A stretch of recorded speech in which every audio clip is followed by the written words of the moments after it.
What up, YouTube? This is Elton coming back at you with another video. Today I'm gonna do more of a kind of like State of the Union address with boxing so far in the last in the I say in the past year and actually looking into the future a little bit. The first topic I'm gonna start off with is the top rank and HBO situation. A lot of people seem shocked that it happened. And even Bob Arum, who's a master of spin, made it seem like I can't believe HBO would do this to Manny.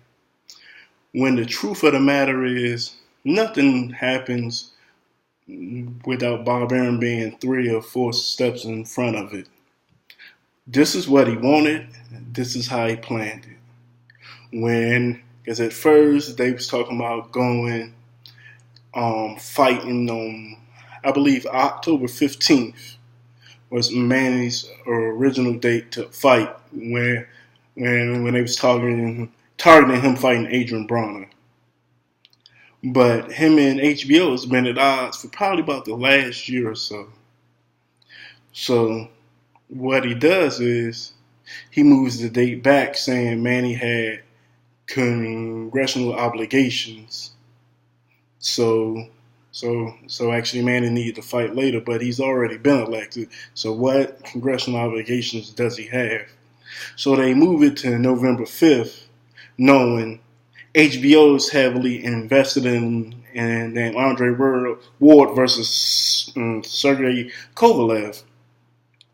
And actually Manny Pacquiao's way on the back end of his career, even though he's probably worldwide and actually commercially still more popular than both Ward and Kovalev put together. But Ward and Kovalev are the future of HBO.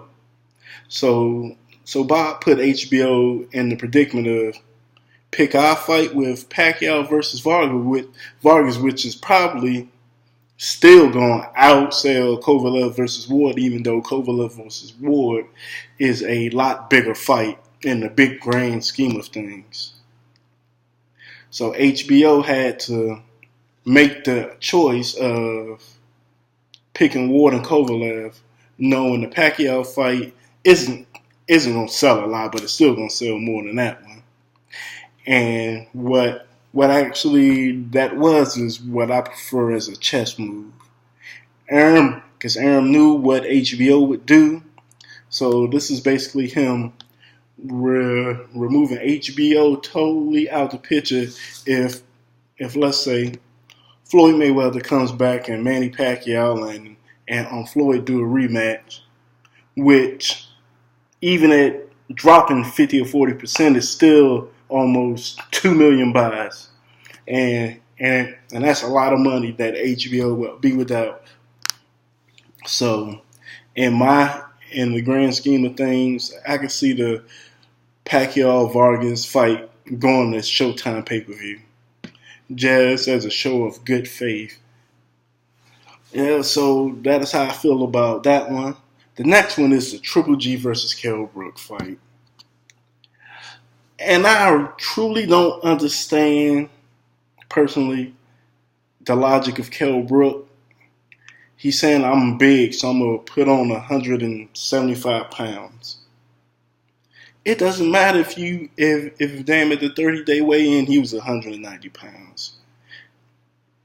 He's used to fighting probably at about, he bulks up to what, probably 157 pounds to fight welterweights. Triple G is going to cave in his face when they fight. He could put on all that muscle and it may work for a round or two.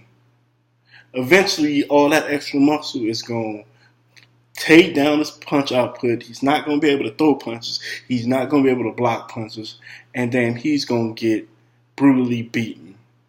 Unless Triple G is this total hype job, which I don't think he is. He's one of the 5 best fighters on earth, the best middleweight. I damn wasn't a big believer at first, but he's made me a believer over time. Honestly, in my total opinion, Triple G's going to carry Kell Brook for about 6-7 rounds. because everybody believes this is a huge mismatch, which it is.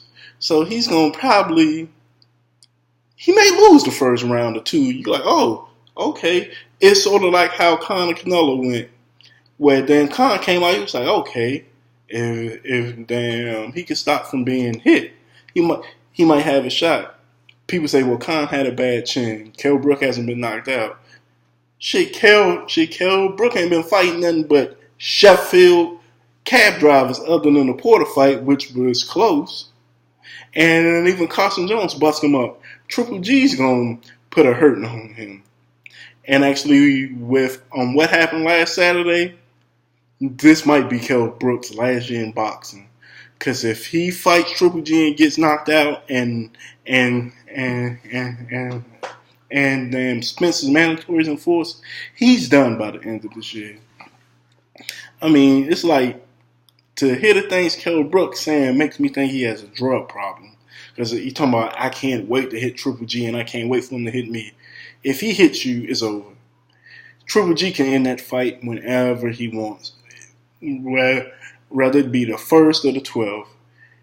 This is going to be like a lion playing with his prey.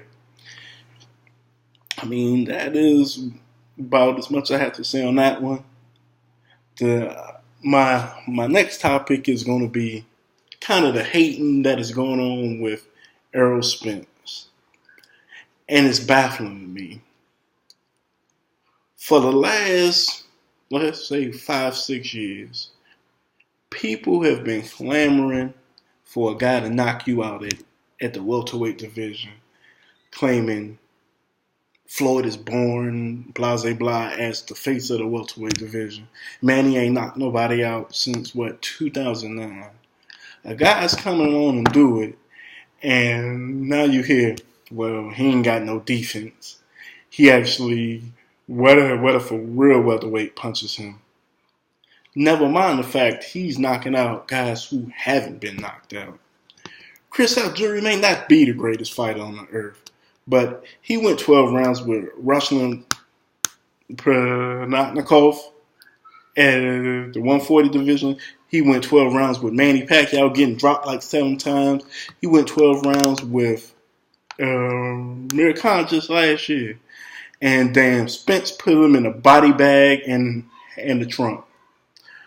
Leonard Bondu fought Keith Thurman, who everybody claims is the biggest welterweight puncher on the world. 12 full rounds with Keith Thurman. Spence had him out in 6. He damn near tore his ACL and his Achilles when he fell back. Spence is the truth. He's literally the truth, and they know that. Because if anybody at 147 thought he had a bad chin, thought he was a bum, and damn, they could knock him out. You know what they would do? They would be calling Al, put him in the ring with me, so I can take his 0. Everybody loves to be the undefeated prospect, but now everybody has a excuse not to fight him. His name ain't big enough. Give him some time. Well, if they give me $10 million, I will fight him. I remember when Keith Thurman said that, $10 million to fight Errol Spence. You wouldn't get $10 million to fight Floyd or Manny, let alone Errol Spence. All that is saying, I don't want to fight you, and it's quite dumb if you really think about it, because even now he's still a little bit green. He probably needs to sharpen up the defense a little bit. But the problem is, the longer they wait, the better he's gonna be, and they're gonna wish to whoever God they pray to. They actually should have fought him this year or last year, because by next year, it's 2018, none of them are going to be able to beat him, or else they going to hope he outgrows the division, which is what I think. And even with the 6 million views, I've never seen so many people unhappy boxing got 6 million people to watch. It don't matter what it was sandwiched between. People stayed and watched the fight. Anybody else, you would be praised. I don't get the need to be mad. Well, if it wasn't for the Olympics, he wouldn't have did 6 million. It don't matter. He did it. It ain't like they turned it on and turned it off. it actually had staying power, and they watched somebody get decapitated on live TV because Spence put in work. I mean, that is about as much as I have to say with that. And another topic I'm gonna come to lately has been the Floyd Mayweather, Gervonta Tank Davis situation, and actually people wondering why people wondering what is going on with that. To me, you actually hear people saying Floyd is trying to make him duck Jason Sosa. If Floyd wanted him to duck Jason Sosa, he would have never let him take the fight. They actually could have easily passed the fight if it was all about him protecting him and ducking. You can say what you want, but a lot of his guys are they actually do what everybody else do. They probably get soft. They actually get soft touches coming up, but eventually they are tested. Testing in the ring. Look at a guy like Ishii Smith. Ishii's a pretty good, decent fighter. I mean, he's not the greatest world beater, but he's tough. But look actually who he's fought in the past few years. From Carlos Molina, Laura, Veins on Matarosa. That's a hell of a damn list of tough fighters. It ain't like any of those fighters are easy. Those guys are fighting. Badu Jack. He done went from George Groves to Butte. Now he's fighting. I can't even think of his name right now. It actually got my James DeGale, and that's after getting KO'd. So I mean, even Mickey Bay fought John Molina, Vasquez. I mean, his guys fight people, whether you want to say he's been ducking or not. And from what the main thing I've been hearing is about Tank moving from Baltimore. And I personally think it's the right thing to do. And I've said on a couple of boards, the only thing that is in Baltimore for Tank right now is bullets. Baltimore is one of the most violent cities in America. I'm from the D.C. area. I actually know Baltimore well. I mean, it's home for me. I love home, but people hate anywhere when you get any type of success. Being in damn time to Floyd Mayweather is not going to stop you from getting your brains blown out. And if Tank is still in the streets, I'm not saying he's busting guns, dealing drugs, but hanging with the homies from the streets, they may not want anything to happen to you. But the people who y'all had beef with don't damn give a damn if you signed to the money team. That damn makes you a bigger target. So to me, it would be best to move to Vegas. People say it's so much to do. It's probably more actually distractions. Really, it's not the truth as a Vegas resident now. Other than the Strip, Vegas is pretty much a regular city. I mean, it's a lot to do on the streets, but I mean, even though Vegas had its violence, you were more likely to get shot anywhere in Baltimore than in Vegas. So, I mean, Tank's young. He wants to do what he wants to do. I understand that. I mean, Floyd ain't always been the best role model, but listen to him. He's one of the 15 to 25 greatest fighters on earth. He's lived in Vegas forever, and you damn see the work ethic. Whether you like him or not as a fighter, it doesn't matter. The man knows what he's talking about. He wants your best interest. So if I was him, I would move to Vegas. If I'm Tank, and actually, what other job on earth when your boss wants you to relocate, you actually say no, I'm not.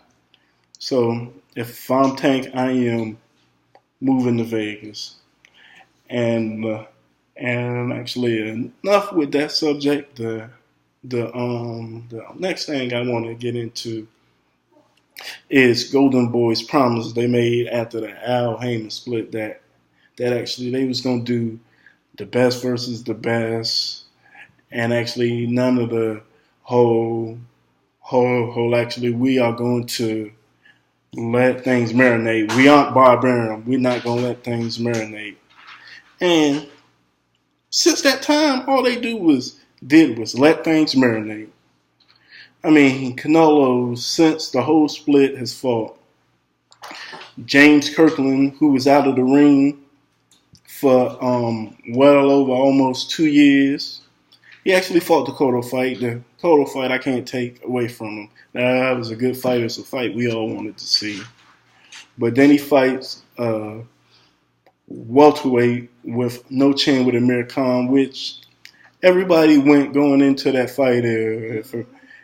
Amir Khan's speed can bother him, but after that, as soon as Canelo gets his timing, he's gonna knock him out. And actually now he's fighting fucking Liam Smith. Let me say that again. Out of all the title holders at 154, he's fighting motherfucking Liam Smith. To you, is that the best versus the best? No, Liam damn Smith ain't the best fighter in his family, let alone 154. And this isn't me saying Canelo's a duck. I like Canelo. He can fight. But they clearly know his limitations in the ring. And Oscar's off his rocker was saying, well, Triple G versus Canelo won't be Mayweather Pacquiao, and we won't make you wait 5 years. It really doesn't matter if you waited 5 years. Canelo versus Triple G will never be that magnitude of a fight. Mayweather and Pacquiao was the 1 and 2 best fighter of the last 25 years. Both are top 25 all-time greats. Both going into that fight, at the damn peak of it, even last year, everybody had, okay, Floyd's going to win, Manny's going to win. Great offense versus great defense. The good, clean-cut Christian guy versus the arrogant hip-hop black guy. Everything, it was all you. Everybody wanted to see the fight. It didn't matter if you watch boxing or not. Everybody wanted that fight, which is why I did 4.6 million buys on pay-per-view last year. And even in because if you think about it, even if they fall in 2010, I don't know if it does 4.6 million buys. It was going to do well over 3 million regardless. That damn lets you know Canelo versus Triple G may not even do 1 million. It may not. Because the casual fan is heavily invested in this fight as they was Mayweather Pacquiao. If you went through boxing boards throughout the time the fight was first actually mentioned to even now, it is still boxing fans online hating each other because of Floyd Mayweather and Manny Pacquiao. It's not the same level of venom versus Canelo and Triple G. For one, because nobody really believes Canelo's going to win. That is the real reason to push it out. It didn't matter back then. The same people thought Floyd was going to win then thought actually that till they got in the ring. The same people who thought Manny was going to win still actually thought he was going to win till they stepped in the ring last May. Canelo versus Triple G isn't that.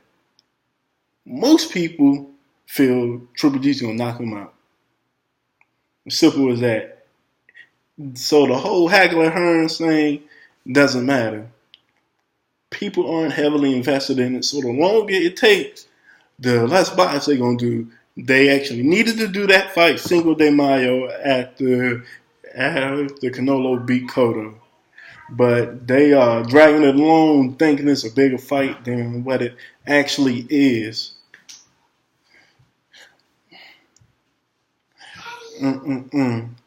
So on my last topic, I would like to say, I, to me, I am happy as a big Floyd Mayweather fan that actually stayed retired. Cause I don't want the welterweight division being stagnant, hoping for him to come out to get a big on payday. I want all the young guys to keep fighting each other like Thurman and Porter. Hopefully, hopefully Thurman and Garcia fights. I mean, for unification fights, and that guy unifies with from the IBF. We don't need these guys waiting.